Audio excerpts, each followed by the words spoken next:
Nos encontramos con Antonio Tello. Tello, ¿dónde naces? Yo nazco en Zacatecas. ¿En qué población? Zacatecas, casi esquina con Allende, en el centro de la ciudad de Tepic. Ahí nací. Mi mamá tenía ISSSTE, pero en esa época había rumores de que se estaban robando a los niños del ISSSTE, y eso que no había redes sociales, y decidió contratar, mis abuelas y mi mamá decidió contratar una partera, y yo nací con partera ahí en Zacatecas número 10 Sur, en el centro de la ciudad. Fue mi barrio. Entonces, ¿eres de Tepic? Muchos creíamos que eras de Caponeta. No, fíjate, mucha gente me liga con Acaponeta porque los azares del destino me ha llevado a esa zona, hermosa zona del estado, a trabajar. Y otras personas me ligan con Chiapas porque mi familia vive en Chiapas. Pero no, yo soy de Nayarit. Mis nexos con Acaponeta y Tecuala son por los trabajos que he tenido allá. Y por otro lado, en Chiapas, bueno, mi madre hace 40 años se casó con un chiapaneco. ¿Ella es Nayarita? Ella es Nayarita, pero se casó con un chiapaneco al cual yo he visto siempre como padre. Y se fueron a vivir a Chiapas, y Chiapas desde entonces ha sido mi segunda entidad, ¿no? Pero yo soy bien Nayarita. Más Nayarita que la salsa huichol soy. Bueno. Antonio, respecto a tu crecimiento como niño, ¿dónde se dio y tu juventud? En Tepic, te digo, en el barrio de las Zacatecas, entre Allende y Abasolo, vecino de Los Ocampo, vecino de mucha gente de aquella época, ¿no? No quiero parecer o relatarte pláticas de viejito, pero voy a cumplir 53 años ahora en noviembre. Soy modelo 1966. Y bueno, ahí fue en ese barrio con mis abuelas. Y estudié en la primaria Fernando Montaño, en la secundaria número 2, que hoy se llama Juventino Espinosa, y en la prepa 1. Tello, ¿cómo nace tu inquietud en el mundo de la comunicación? Híjole. ¿Qué estudiabas? Sí, no, mira, yo creí que iba a tener otras profesiones, pero un día, insisto, por los azares del destino, consigo un trabajo en el Congreso del Estado. Yo fui secretario particular del presidente del Congreso del Estado, José Ángel Cerón, y ahí empiezo a tener contacto con los periodistas. Me empiezo a ser amigo de periodistas. En aquel entonces, Francisco Campo, el Cocoy. ¿Cómo se llamaba el Cocoy? Ay, no recuerdo. Pero sí sabes quién es, ¿no? Sí, claro, personaje. Pedro Pulido, Arturo Guerrero, que era muy joven, igual que yo. Y toda esa camada de periodistas que hoy andamos cincuenteando o sesenteando. Y ahí un día justamente el Cocoy, que acababa de hacer su periódico que se llamaba El Cotidiano, me dijo: oye, Tello, dice, ¿por qué no haces una columna para nuestro periódico? Tú que estás aquí al tanto del Congreso y de todas las cosas. Y así fue. Mi columna se llamó Apuntes de un lugareño. Y al otro día de que salió publicada, risa y risa, el Cocoy y Paco Campo me decían: oye, escribes mejor que... Decían un personaje de aquella época que no quiero decir. O sea, diciendo, escribiste muy bien. Y así empezó todo. ¿Cómo aprendiste a redactar o fue un tema ya formativo? Yo ya lo traía. De hecho, mi anterior trabajo fue con el gobernador Emilio González. Yo tenía 19 años. Y fui contratado porque tenía letra bonita y porque sabía redactar tarjetas para el gobernador. Ese fue otro de mis trabajos previos. Ya lo traía de formación. Esa formación no hay duda que se hace en la primaria, cuando te enseñan a leer, a escribir, a ortografía, y yo tuve excelentes maestros y maestras en la Fernando Montaño. Por eso escribo bien. Claro, después he venido puliendo el tema. Por eso creo yo que escribo bien. No quiero decir que así lo hago. Pero eso fue, así fue. Porque en esa época creo que de los periodistas más estrictos en ese sentido era Paco Campo. Así es. Y bueno, yo no tuve demasiado contacto con él. Incluso luego hubo algunas diferencias, porque luego en este devenir profesional de repente eres borracho y de repente es cantinero. Entonces a mí me ha tocado estar de ambos lados de la comunicación, tanto en la calle como reportero, como en el escritorio, en la comunicación social. Entonces eso a veces te crea complicaciones con los amigos, que yo he tratado a lo largo de mi vida de desagraviar si alguna vez he agraviado, ¿no? Pero no, yo he sido autodidacta de formación, y los cursos que he tomado y las cosas que he hecho han sido de manera autodidacta, y era un asunto que yo tenía pendiente. Por eso hace algunos años me inscribí en la Universidad de Guadalajara a validar todo el conocimiento que yo había tenido gracias a un programa especial de la UDG, y ahora soy licenciado en periodismo digital, porque estaba pendiente ese asunto. Bueno, cerraste tu ciclo. Sí. Tello, otro de los temas también importantes, tú estuviste también en prensa del PRI, estuviste en el periodismo militante que tanto has señalado tú en ocasiones, pero ¿cuál es tu experiencia entre el periodismo militante y el periodismo en el ejercicio mismo de la profesión? Yo creo que no fue periodismo militante, porque yo no me afilié como priista, ni a ningún otro partido. A mí el PRI me contrata mis servicios profesionales como periodista, aunque el cargo en aquel tiempo era secretario de Información y Propaganda, o sea, formabas parte formal del secretariado del Comité Directivo Estatal. Pero a mí me contrata el PRI. ¿Nunca te tatuaste el logotipo del PRI? Pues es que, a ver, en México todos éramos priistas, guadalupanos y no me acuerdo qué más. No había demasiadas opciones todavía en los años 90, porque estamos hablando de los años 90. Y fue una buena experiencia, no me arrepiento. ¿Con quién te tocó? ¿Quién era? Con el maestro Filiberto Delgado, nada más y nada menos. Muy formativo haber estado con él, muy duro. Aprendí muchas cosas que no se deben de hacer en política, pero también muchas que sí. Fue muy formativo. Toño, llega el tema de la campaña de Antonio Echevarría Domínguez. ¿Qué pasa ahí? ¿Qué estabas haciendo? ¿Cómo se da la invitación? Es otro ciclo de mi vida.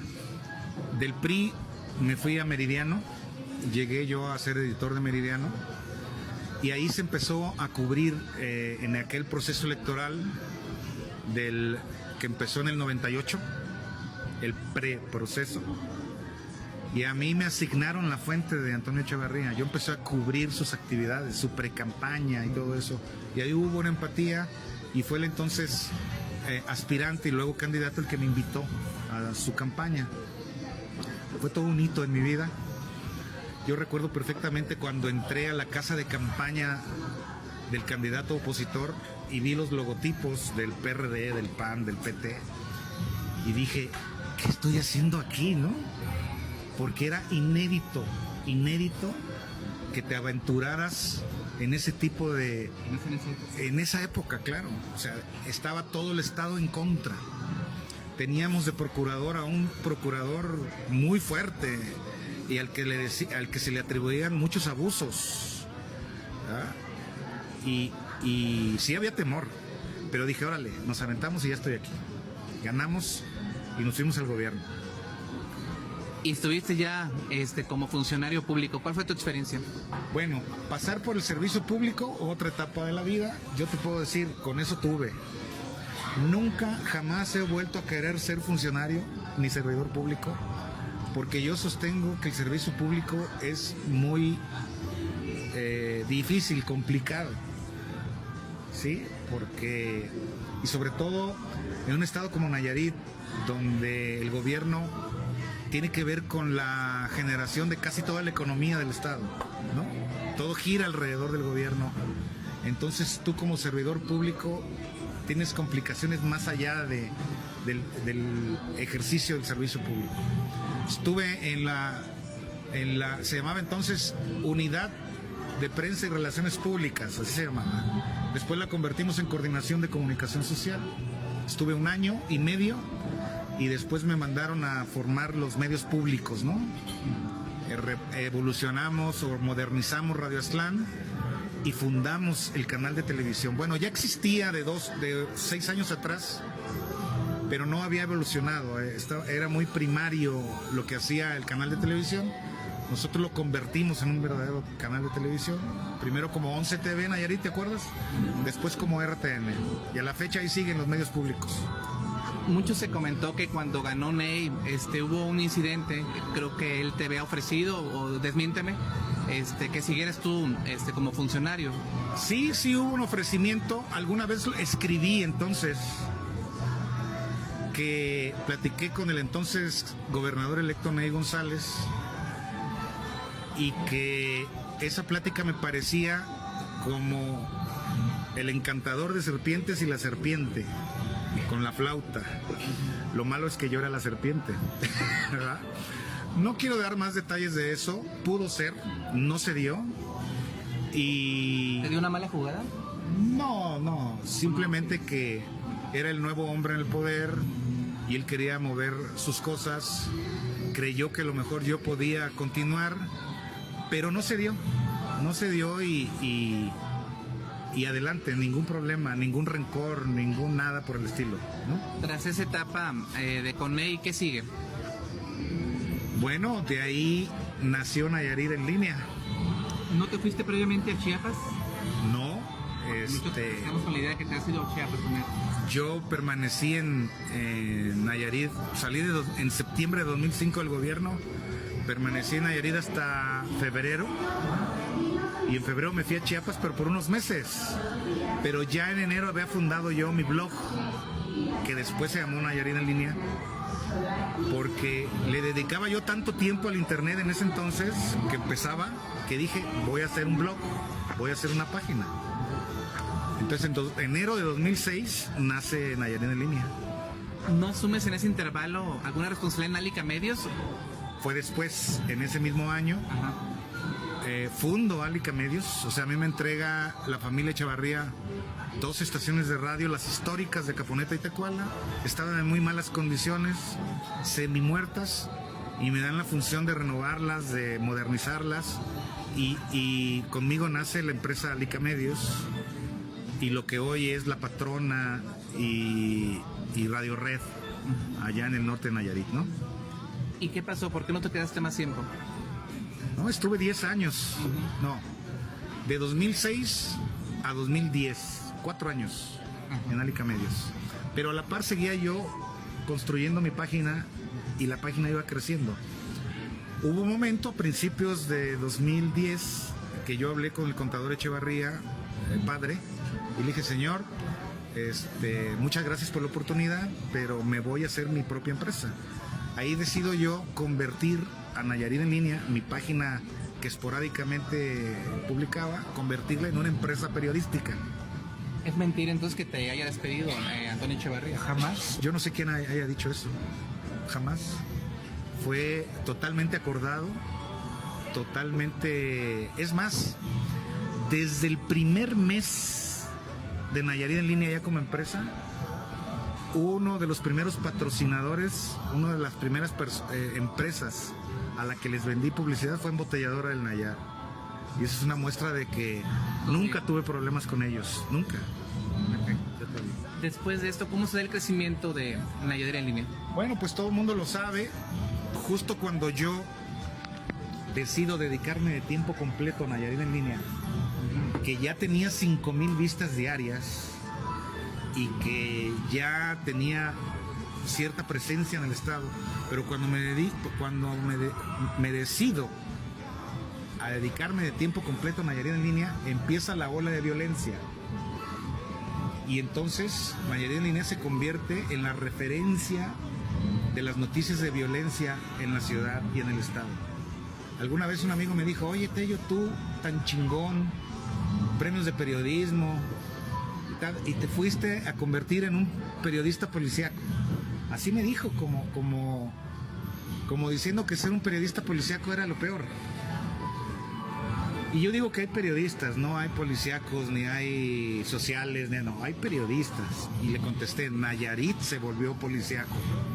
No es que yo me haya vuelto policíaco. Y esa es la noticia, que la gente quiere saber. Y en ese momento, la gente no solo se informaba en mi plataforma, le avisábamos para que no fuera a donde estaba la violencia. Esa labor casi social fue la que hizo Nayarit en Línea, y desde entonces nos preparamos para poder seguir continuando, incidiendo en la sociedad de Nayarit, pese a que ya no hubiera esos hechos violentos. No le apostamos a que siempre hubiera violencia para siempre tener éxito. Y creo que lo logramos. Cuando termina la época de violencia, aquella primera época de violencia, nuestra página de Facebook tenía 80,000 likes. Cuando terminó todo eso. A la fecha tenemos más de 1 millón de likes. Quiere decir entonces que hemos continuado con el apoyo de la audiencia y con el desarrollo y el crecimiento del medio, ¿no? Toño, hablas de que terminó la época de violencia, pero también tuviste tú que replantearte varios temas. Lo señalas. No solamente es el tema policíaco o el que prevalece en el Estado, sino también, bueno, tenemos aquí en la entidad otros fenómenos como son el desempleo, falta de obra pública, etcétera, etcétera. ¿Cómo viraste tu medio de comunicación para que el público siguiera viéndote como un medio informativo importante? Bueno, la fórmula es sencilla. Tienes que hacer periodismo sin adjetivos, sin tendencias, para que la gente te crea, para que la gente te siga. Hacer periodismo ahora en redes sociales e internet es mucho más complicado que antes. Porque si una persona no te cree, si una persona no cree que tú seas una buena fuente de información, te quita el like y le da el like a otra opción, ¿no? Entonces, si actúas con seriedad, con sobriedad y con todo lo que el periodismo significa, pues la gente te sigue creyendo, la gente te sigue teniendo como fuente en cualquier tema. Yo digo que hay notas rosas y hay notas rojas y hay notas azules y hay notas de todos los colores. Y hay notas alegres, y hay notas tristes, y hay notas que nos enojan, pero todo es noticia, ¿no? Todo es periodismo. Entonces he tratado de que mi medio sea totalmente abierto, plural, democrático, polifacético, y a veces lo logramos, a veces no, pero creo que la gente, la audiencia, el público, la ciudadanía de Nayarit nos ha favorecido mucho y nos sigue teniendo en ese trato junto a otros compañeros, desde luego, ¿verdad? Toño, hemos visto que hay casos muy concretos de medios de comunicación que dejaron ya de tener vigencia. Tú, en vez de, ahora sí, como dicen, colocarme echarte a la hamaca, seguiste tratando de modernizar, de buscar contenidos para tu propia página de internet, no solamente ser un generador de noticias, sino también de contenidos. Sí, es renovarse, morir, es estarse reinventando, es que si dejas tú un hueco, otro lo va a venir a llenar. ¿Cómo hiciste ese proceso? Porque es complicado, ¿eh? Mira, no hay fórmulas. Aquel que te diga, no, yo soy un experto en redes sociales, o no, vengo a venderte un método de redes sociales para que sea exitoso, te está mintiendo. Las redes sociales son impredecibles. De repente tú preparas un reportaje que dura 3 meses y nadie te pela. O sea, o poca gente reacciona a tu trabajo que le metiste tanto tiempo. Y de repente publicas una tontería, pero que es noticia, pero al final una tontería, y la gente reacciona como increíblemente puede reaccionar. O publicas algo que realmente le emocione a la gente sin que tengas que hacer tanta producción, y las emociones es lo que mejor comunica con la gente. Yo te puedo decir que nuestra publicación más exitosa ha sido aquella niña con problemas de discapacidad de las haciendas que canta precioso. El primer video que se publicó, que fue nuestro, o mejor dicho, que lo tomamos para publicarlo, actualmente tiene 15 millones de reproducciones. O sea, trascendió al mundo. En estas primeras semanas yo recibí inbox y mensajes de todo el mundo preguntándome por esa niña y de cómo ayudarla, ¿no? Entonces no hubo necesidad de hacer una gran producción, ni una gran planeación, ni nada por el estilo. En otro ejemplo yo te digo, se han gastado millones de dólares en la promoción de Nayarit en turística. Y una sola fotografía de las Islas Marietas, perdón, de la isla Marietas, sí, las Islas Marietas, la de la Playa del Amor, esa sola foto que se subió, se reprodujo millones de veces en el mundo y fue la mayor promotora turística del mundo y no costó ni un peso. Así son las redes sociales, no hay fórmulas. Toño, estás ahora ante un nuevo reto. Mucha gente, digo, debo incluirme, porque vas contracorriente. Estás en las redes sociales, estás en el internet, ¿y por qué crear? ¿Por qué crear un canal de televisión? Yo ya sabía que ese era un viejo anhelo de tu parte, pero en estos tiempos, ¿por qué? En otras partes es al contrario, estamos a la convergencia. Siempre quisimos un canal de televisión, siempre quisimos hacer televisión. Yo hice varios intentos, fui a tocar puertas, no tuve suerte en todas las opciones que había aquí en Nayarit.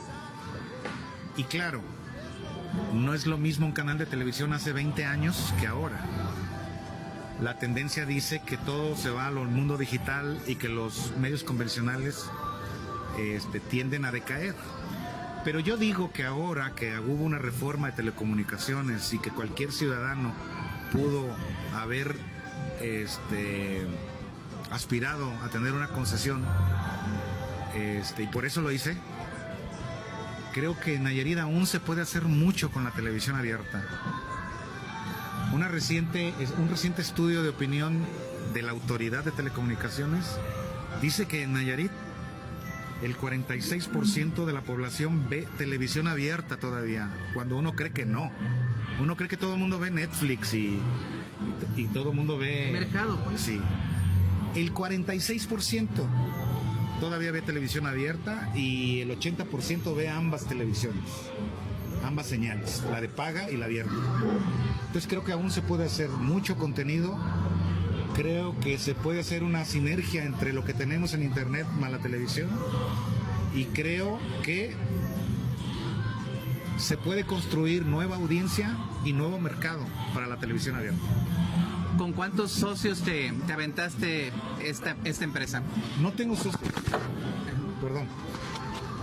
No tengo socios. La concesionaria, los accionistas de la concesionaria somos mi esposa y yo.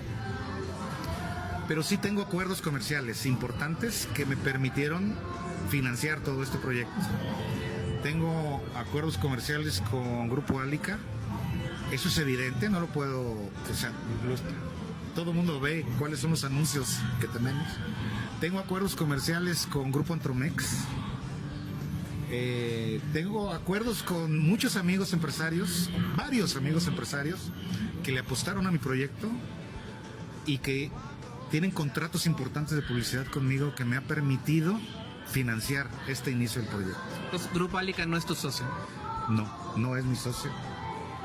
Pero sí hay un acuerdo muy importante publicitario con ellos. ¿En la concesión está tu nombre? La concesión está a nombre de mi esposa y mía. Tuya. Sí. Ahí administrativamente, ¿cómo se maneja? ¿Cómo es el otorgamiento? ¿Es así, de esa manera? O sea, ¿pueden ser 2 personas o 3 o 4? Pueden ser 1000 personas, pero es una empresa la que entró como a la licitación para ganar ese canal de televisión. La empresa puede tener 2 o 1000 socios, ¿no? Como cualquier otra empresa. Y la empresa es la concesionaria. Tello, ya hablaste del tema comercial y que tienes tus clientes. Muchos se ha criticado que aquí en el estado no tenemos industria, no tenemos esto o lo otro. ¿Cómo te visualizas en los próximos años? No, bueno, pues le tenemos que apostar a nuestro estado, ¿no? Y sí, es verdad que hay un mercado pequeño, empresarial, por ende hay un mercado publicitario pequeño. Entonces, hay que ser más creativos. Y en el caso de la televisión, que por cierto ya no es lo mismo producir televisión hace 20 años que producir televisión ahora es mucho menos caro. Entonces hay que ser muy creativos para poder hacer viable una empresa como la nuestra, a pesar de que el mercado publicitario no sea tan grande. Yo creo que sí se puede. Me comentaba Pedro, fotógrafo, Pedro Enríquez, que quedó fascinado con una producción turística de nuestra belleza, una producción local muy buena. Dice, él compite con las nacionales, incluso las supera en algunos casos. Pues muy agradecido con Pedro, que antes que otra cosa es mi amigo. Pero sí, esas producciones las estamos haciendo. Por cierto, esas producciones especiales las hace mi hija, la productora de mi hija. Y pues le estamos echando las ganas, ¿no? De dar buenos contenidos, de acostumbrar al público que en Nayarit se pueden hacer buenos contenidos de calidad. Por eso te digo que estamos construyendo una nueva audiencia y un nuevo mercado. Toño, sabemos que van a incorporarse Milenio y otras 2 señales más. ¿Nos explicas cómo está la cuestión? Sí, ese es otro asunto que no te dije en la otra pregunta. Gracias a nuestra alianza con Milenio también se pudo dar este proyecto, porque Milenio nos ha apoyado mucho con equipamiento, con cosas que costarían mucho para nosotros. Milenio nos ha apoyado a cambio de que nosotros distribuyamos sus señales, ¿no? Gracias a la multiprogramación, el canal 8, que es nuestra concesión, se puede dividir hasta en 4 canales. Entonces, en esta etapa vamos a tener 3 canales, el 8.1, el 8.2 y el 8.3. En el 1 está nuestra señal, 8NTV. En el 2 ya está en pruebas el canal Multimedios completo, cuya señal se origina en Guadalajara. Y en 8.3 va a estar Milenio TV, que forma parte del grupo Multimedios. En cable completo, sí, pero de manera gratuita para el público, ¿no? Con estas 2 nuevas señales en Tepic ya son 12 señales gratuitas en televisión abierta. Y la gente está descubriendo la nueva televisión abierta, que ya no es aquella televisión borrosa y que se movía, es digital 100%. El término correcto es televisión digital terrestre, con una calidad muy buena y gratuita. 12 señales en Tepic somos ya, con estas 2 nuevas canales. Políticamente, ¿estás casado con alguna corriente? No, el periodista no debe de tener militancia. Sí puede ejercer su derecho al voto como cualquier ciudadano, pero el periodista no puede militar. No puede militar ni pertenecer a un grupo político. Así es que te digo, nunca me he afiliado a ningún partido, nunca lo voy a hacer. Nunca voy a aspirar a ser candidato. Zapatero a tus zapatos. A mí me gusta hacer periodismo, me gusta hacer comunicación, y en eso voy a seguir hasta que Dios me lo permita. ¿Te sigues viendo como periodista más que como empresario? Sí, me gusta, o sea, es más, me da coraje no tener el tiempo para hacer una investigación, para hacer un reportaje.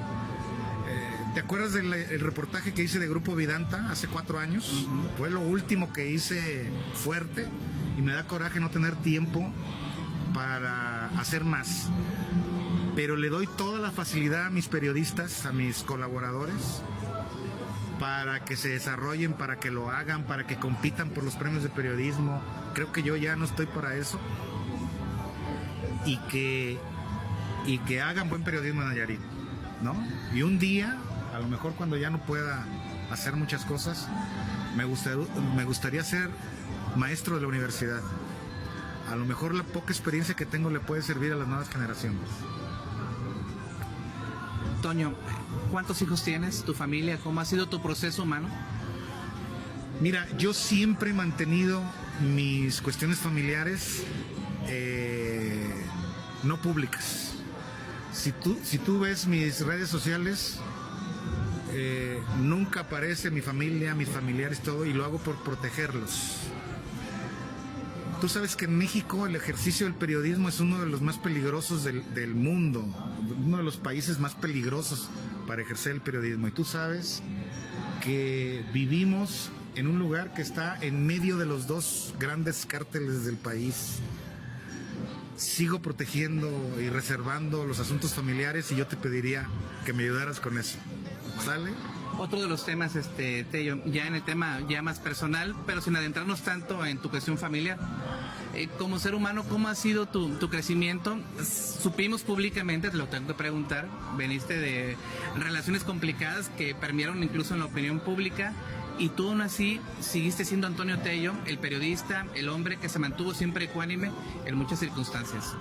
No sé a qué te refieres con relaciones complicadas, pero te digo, mi vida personal no es pública y yo trato de ser buena persona y yo trato de convencer al público de que quien dirige mi empresa es alguien en el que se puede confiar y eso es lo que trato de hacer todos los días. ¿Con qué te quedas, Antonio Tello? Ya, como ya lo comentaste, ya ha pasado varios años, has creado mucho, has creado prácticamente una empresa de comunicación, eres referente de muchos de nosotros que estamos en medios de esto, fuiste inspiración de mucha gente, digo, me tengo que incluir yo también, ¿verdad? Ya que ese parteaguas que creaste con tu medio, pues permitió a muchos compañeros también darse cuenta de que podrían ser generadores de contenidos y también de información. Bueno, yo agradezco lo que me dices. No sé si realmente sea así, que yo ya haya inspirado a todos los demás, pero te digo, yo quiero que le vaya bien a todos. Yo trato de no tener ninguna diferencia con mis compañeros. Nunca respondo cuando alguien agrede. Y qué bueno que se vaya desarrollando el periodismo, que haya más empresas, que haya más diversidad, que haya más opciones.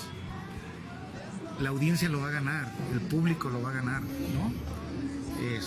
Qué bueno que el público pueda darle like a 10 páginas de internet y empiece a comparar y empiece a formar una opinión. Y qué bueno que todos nos reunamos y nos juntemos, aunque sea virtualmente, para luchar contra la desinformación, contra las noticias falsas, contra lo que le hace daño a la población y mantenerla informada como debe de ser. ¿No das muchas entrevistas, Toño?